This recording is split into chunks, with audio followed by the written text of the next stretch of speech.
Hello friends, कैसे हैं आप सब। उम्मीद करते हैं बढ़िया ही होंगे।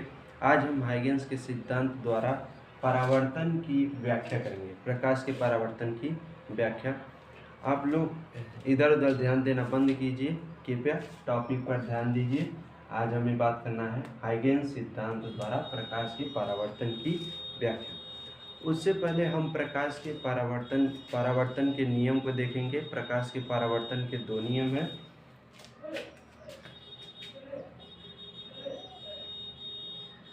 प्रकाश के परावर्तन के नियम, ठीक है। क्या होता है प्रकाश का परावर्तन के नियम में? ये मान लीजिए कोई तल है, परावर्तक तल, और इस पे कोई लाइट, प्रकाश की किरण आपतित हो रही है, ठीक। यहाँ से ये रिफ्लेक्ट होगा, ठीक है।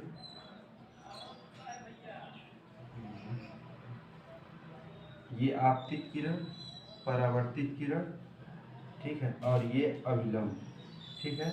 नॉर्मल को एन डैश से प्रदर्शित करते हैं। इनके बीच जो कोण बनेगा इसे आई से डिनोट किया जाता है और इसे आर से प्रदर्शित किया जाता है। इसे आपतन कोण कहा जाता है, इसे परावर्तन कोण कहा जाता है। तो परावर्तन का जो पहला नियम है वो कहता है कि आपतन कोण तथा परावर्तन कोण दोनों बराबर होंगे।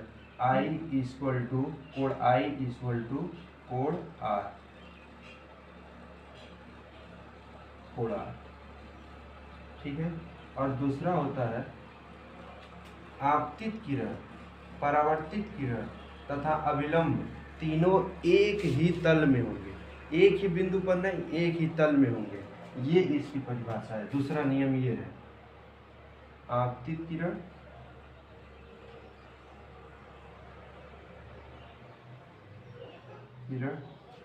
परावर्तित किरण,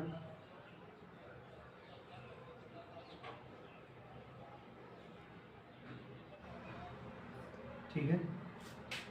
प्रकाश के परावर्तन के ये दो नियम हैं। यदि हाइगेंस के सिद्धांत द्वारा जो प्रकाश के परावर्तन की व्याख्या करेंगे, यदि वह ये प्रकाश के परावर्तन के दोनों नियमों को फॉलो करता है तो जो हाइगेंस का सिद्धांत इसको व्याख्या करता है वो सत्य माना जाएगा, और यदि दोनों फॉलो नहीं करेगा तो वो असत्य होगा, ठीक है। आइए देखते हैं हम हाइगेंस के सिद्धांत द्वारा प्रकाश के परावर्तन की व्याख्या।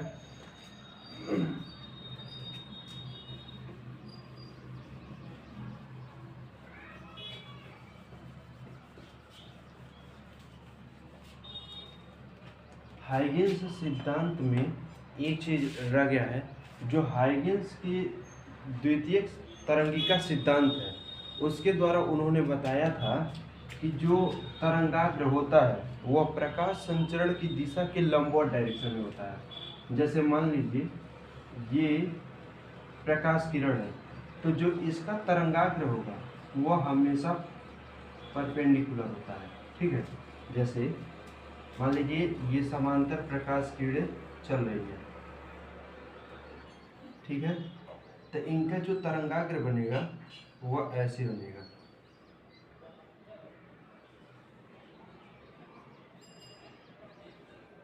ठीक है। ये क्या होगा, तरंगाग्र है इसका, जो इसके क्या है, लंबवत है। यहाँ पर कितने डिग्री, 90 डिग्री का कोण बन रहा है। तो जो तरंगाग्र होता है वह प्रकाश संचरण की दिशा के लंबवत डायरेक्शन में होता है। इसी का उपयोग करके ये सिद्ध होगा।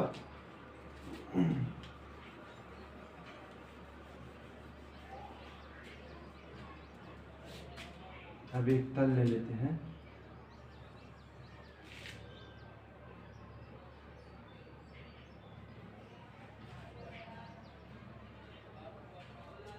ठीक है।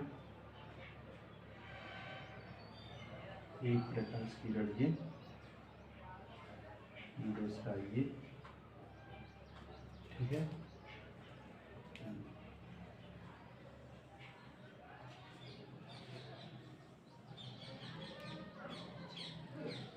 पैरेलल होगा।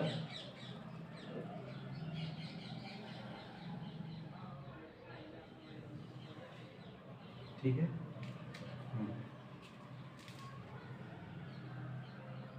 ये मान लीजिए एक तरंगाग्र इसका होगा और ये एक तरंगाग्र यहाँ पर लेते हैं। ये माना गया है ये आपतित तरंगाग्र होगा और ये परावर्तित तरंगाग्र, परावर्तित तरंगाग्र और ये आपतित तरंगाग्र, आपतित तरंगाग्र। ठीक है, ये आपतित किरण होगा, ये परावर्तित किरण होगा। अब इसमें एक नॉर्मल ले लेते हैं, अविलंब। ठीक है, और इसका परिणाम दे देते हैं जेड एक्स। ये मान लीजिए यहाँ से ये अविलंबोत होगा इस पर,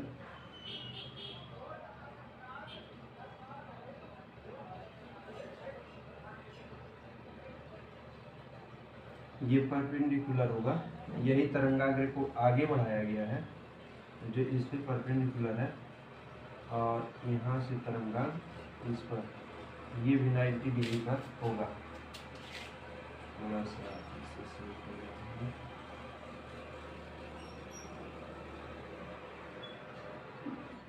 ये 90 डिग्री पर होगा और यहाँ पर भी जो एंगल बनेगा वो 90 डिग्री का ही होगा। ठीक है, क्योंकि हमने बताया है कि ये दोनों तरफ से 90 डिग्री पर होगा जो तरंगाग्र होता है। ठीक है, मान लीजिए ये ए बिंदु है और ये बी पॉइंट है।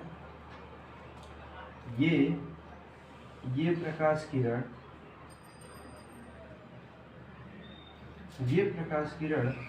जब तक बी डैश पर पहुंचेगा, बी डैश पर, ये वाला भी रहने दीजिए, जब तक प्रकाश किरण ये बी से बी डैश पर पहुंचेगा तब तक ये परावर्तित होकर के ए से ए डैश पर पहुंच जाएगी। ए डैश मान लीजिए कोई दूरी होगी, कोई दूरी,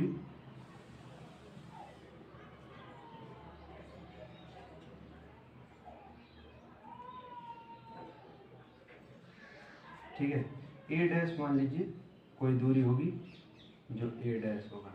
ठीक है, मतलब कहने का मतलब ये है कि ये वाली प्रकाश किरण जब बी से, मतलब ये तो बराबर पर ही होंगे, बी से जब तक बी डैश पर पहुंचेगा तब तक ये प्रकाश किरण ये वाला ए से परावर्तित होकर के ए डैश पर पहुंच जाएगा।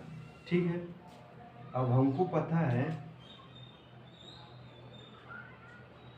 इसमें मान लीजिए प्रकाश की चाल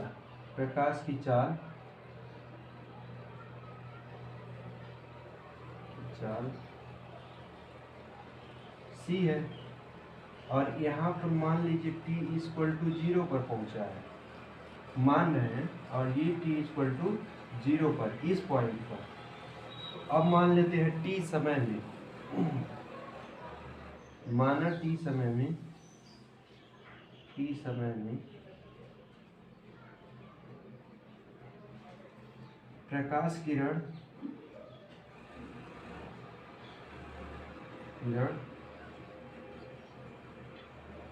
बी से बी डैश पर पहुंच जाती है,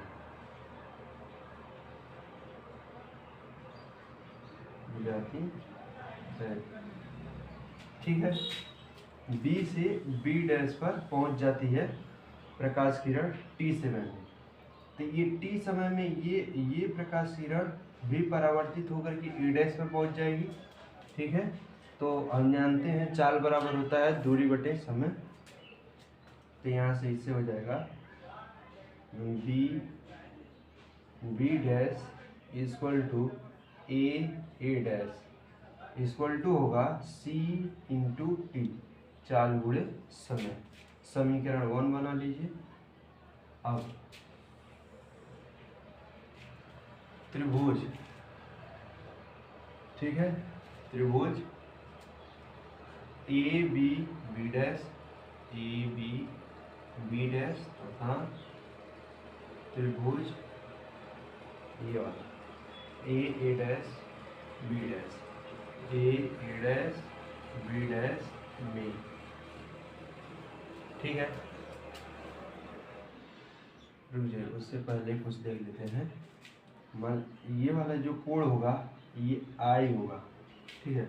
ये पूरा जो एंगल होगा वो 90 डिग्री होगा, लेकिन उससे पहले ये वाला आई होगा, ये वाला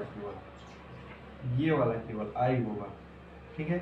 और यहाँ पर ये वाला आर होगा, ठीक है। इस पे नहीं होगा, इतने पर केवल ये कोण आर होगा, ठीक है। ये अब यहाँ पर हम जानते हैं 90 डिग्री होगा, ठीक है। अब ये जब 90 डिग्री होगा तो ये वाला कोण तुम्हारा कितना होगा, ये वाला 90 माइनस आई, 90 माइनस आई होगा। और ये 90 माइनस आई तभी होगा जब ये वाला तुम्हारा आई एंगल होगा, ठीक है। इसी तरह इधर ये वाला कोण तुम्हारा 90 माइनस आर हो जाएगा। तो 90 माइनस आर तभी होगा जब ये वाला एंगल तुम्हारा आर होगा, ठीक है। ये ध्यान से देखिएगा फिर से। ये वाला तुम्हारा 90 डिग्री दिया हुआ है, होता है तरंगाग्र, ये वाला तरंगाग्र है और ये भी तरंगाग्र है। तो ये 90 डिग्री होगा और ये वाला एंगल यहाँ से ले रहे हैं, अभिलंब से ले रहे हैं, तो ये वाला एंगल आई होगा। अब ये वाला एंगल यहाँ से जो अभिलंब इसमें कोण बनाता है 90 डिग्री का बनाता है, तो ये वाला जो एंगल होगा वह 90 माइनस आई होगा, ठीक है। और 90 माइनस आई तभी होगा जब ये वाला एंगल आई होगा। उसी तरह ये वाला एंगल आर है और ये वाला एंगल 90 माइनस आर होगा, और ये 90 माइनस आर एंगल तभी होगा जब ये वाला एंगल आर होगा। अगर तो ये समझ में नहीं आ रहा है तो एक बार ध्यान से अपनी कॉपी में नोट कीजिएगा, फिर उसे एक बार ध्यान से देखिएगा, समझ में आ जाएगा। अब त्रिभुज ले ली है और इसमें ये वाला पहला जो दिया है B B dash equal to A dash equal to C into T, ये तो दिखाया है अभी, पहला हो गया। ये वाला एंगल दिया हुआ है कोण A B B dash equal to कोण A dash B dash equal to 90 degree, ये भी दिया हुआ है, ठीक है। अब ये वाली भुजा A B dash equal to B dash A, ये क्या है, उभयनिष्ठ है, उभयनिष्ठ है, ठीक है। ये वाला बनेगा। अब त्रिभुज, इसलिए त्रिभुज ए बी बी डैश सर्वांग सम होगा त्रिभुज ए डैश बी डैश के, ठीक है। जब ये त्रिभुज सर्वांग होगा तो इस कंडीशन में कोण आई, पहला प्रूफ हो गया, कोण आई आर के बराबर होगा, कोण आई इक्वल टू कोण आर के बराबर होगा। और दूसरा आपतित किरण, परावर्तित किरण तथा अभिलंब, नॉर्मल अभिलंब तीनों एक ही तल में है, दूसरा हो गया, ठीक है। इस तरह हम हाइगेंस के सिद्धांत द्वारा परावर्तन के नियमों की व्याख्या कर सकते हैं और ये दोनों नियम को फॉलो भी कर रहा है, ठीक है। अब इसके अगले लेक्चर में हम देखेंगे हाइगेंस के सिद्धांत द्वारा प्रकाश के अपवर्तन की व्याख्या। ठीक है, तब तक के लिए जय हिंद।